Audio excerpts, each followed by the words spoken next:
I'm Andrew Downie. This is a short tutorial on some tools in Audacity for being able to move around and do some editing. I'm recording this in August 2020 using Audacity version 2.4.2.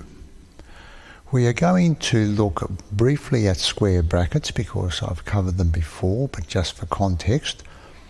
We'll then look at clips, we will look at scrubbing, and we will look at the store cursor position and cursor to stored cursor position facilities.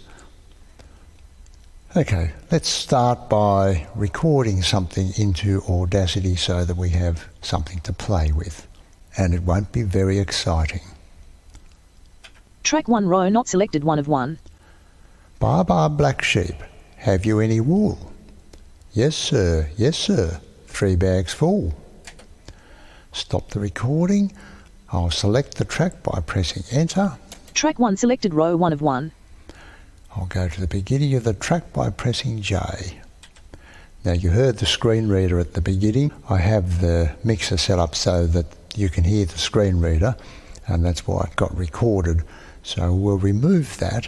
I'll start playing, and after the screen reader has finished speaking, I will press the left bracket. Track 1 row not selected 1 of 1. Bar black sheep. Now it kept playing, but I've hit the square bracket, so now the cursor has been set to that position. Bar black sheep, and there it is. I'm going to press Shift J. J takes us to the beginning of the track, but Shift J selects everything to the beginning of the track. Now I can press Delete, and we've removed that little piece of audio. The square brackets can be used in two ways. When I was playing the recording, I hit the left square bracket and that put the cursor in that position. I could similarly hit the right square bracket as I'm playing, and that would cause a selection. So let's just do both of those. Bar black sheep, have you any wool? So I hit the square brackets, and now I've selected a portion of audio. Have you any wool? And that's the part that I selected. We can also use the square brackets when we are not playing. If I press the left one now, Set left selection boundary dialog 00H00M01.868S. Position grouping. We have set the left position at 1 point something or other milliseconds. 868 milliseconds. Thank you. I like the way she says milliseconds. I hit the end key and I'm arrowing to the left through the milliseconds. 87 of 9, 01S, 1. Now I'm on the 1 second mark. If I press down arrow, 006 of 9. I will have moved the cursor left by 1 second. I'll hit enter. Audacity. And when I play now, bar black sheep, have you any wool? I could do the same thing with the right square bracket, but I'll leave you to play with that. I'm going to just press the left and right arrow keys just to clear that selection.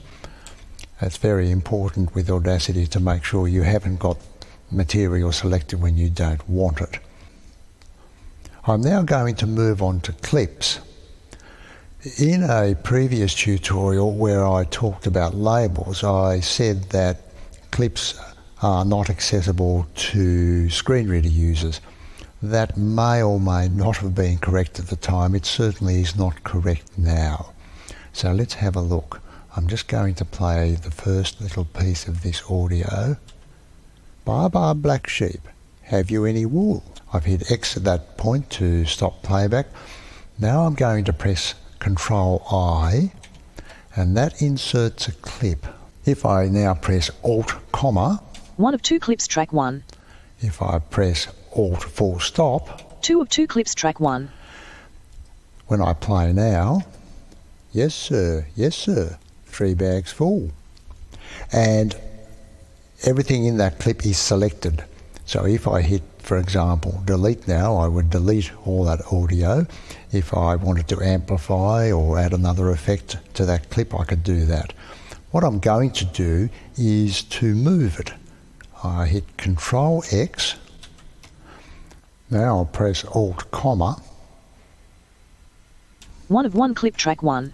Now what I've done is to select that remaining clip. The other one's disappeared because I cut it. If I hit paste now, I would actually overwrite this clip because it's all selected. So I just hit the left arrow to remove the highlighting. Now I'm going to paste with Control V. Track 1 selected, row 1 of 1. Alt, comma. 1 of 2 clips track 1. I'll just clear the highlighting, and when I play the whole thing, yes sir, 3 bags full. Baa black sheep, have you any wool? What I've done then is to swap the 2 clips around. If you decide that you don't want to have the 2 clips, you can join them again. 1 of 2 clips track, 2 of 2 clips track 1. Now I've come to the second clip. I'm going to move backwards just a little bit. Well, first of all, I'll remove the highlighting again so I don't get caught out. I'm just going to scrub backwards, and I'll come to scrubbing in a minute. Now I'm going to press Shift right arrow just to select some audio, and that has selected audio that straddles the boundary between the 2 clips. I press Control J, and now we should just have 1 clip. 1 of 1 clip track 1. We have. Let's move on to scrubbing. I scrub forward by pressing I. Yes sir. 3 bags. It's going quite slowly. If I press U, I will scrub backwards.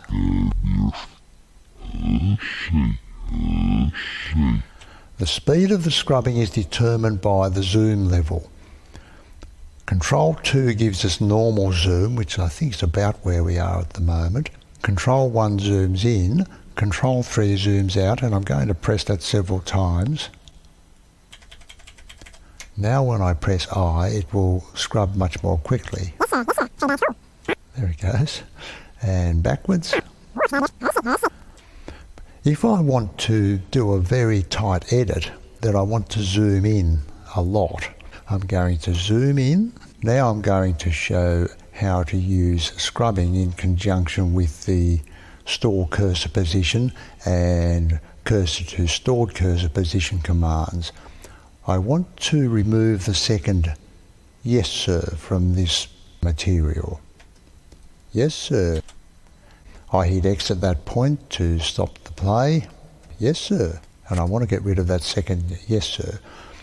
I'm pressing Alt S to bring up the select menu. All Control A 1 of 11. And I'm pressing I Audacity to store track the view cursor table. position. Track 1. I'm going to play forward. Yes sir. 3. Now I went on to the word 3. I'm now going to scrub backwards by pressing U.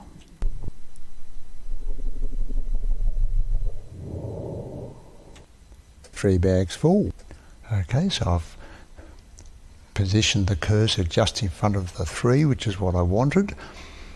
And I'm now going to press Alt S. All Control A 1 of 11. And C. Audacity. Track Cursor view to table. stored Track 1 cursor selected, position. row 1 of 1. And what that does is to highlight between those 2 points. So when I play it, yes sir. And if I press delete, go back to the beginning and play it, yes sir, 3 bags full. There we go. So that's using scrubbing to locate a point precisely, and using those 2 very useful commands from the select menu to highlight material. And it provides you with more flexibility than using the left and right brackets, because you can move around your material any way you like after you've set that store cursor position, and then set the other end of the highlight at your leisure. Having set your highlight in the manner that I've just demonstrated, you can of course then use your square brackets if you want to adjust either end of your highlight. And that's all for now. Bye bye.